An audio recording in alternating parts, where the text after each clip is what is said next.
Hey guys, welcome to my channel. তো আজকে hot করে ঠিক হলো আমরা গঙ্গা স্নানে যাবো। তো বেরিয়েও পড়লাম, তোমাদের সাথে শেয়ারও করতে আরম্ভ করে দিলাম। এই যে কত কিছু ঢপ বালতি বাবাই নিয়ে নিয়েছে, টোটো ভাড়াও করেছিল, তাতে করে আমরা যাচ্ছিলাম। তো এত কিছু নেওয়া হয়েছে গঙ্গা জল আনার জন্য, যাতে সারাটা বছর চলে যায়। আর সামনে আমাদের গৃহপ্রবেশ, তাতে গঙ্গা জল অনেকটাই লাগবে, সেই কারণে এত কিছু নেওয়া আর কি।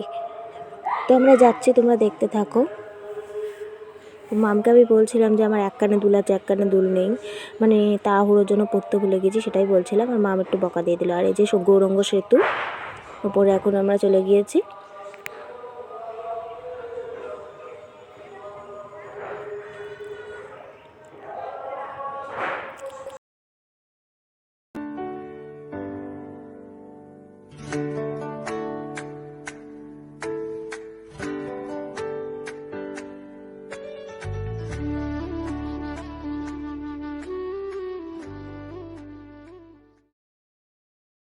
তো আমরা ঘাটে চলে এসেছি। আর আমি তো সাঁতার যাই না, সেই জন্য বালতি করে জল নিয়ে করে মাথায় ঢালতে হয়। এটা প্রতিবারই, যতবারই যাই ততবারই এমনই করতে হয়।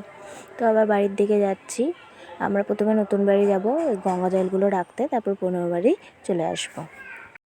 আর গঙ্গা স্নান করে আমরা গিয়েছি জল মন্দির দেখতে।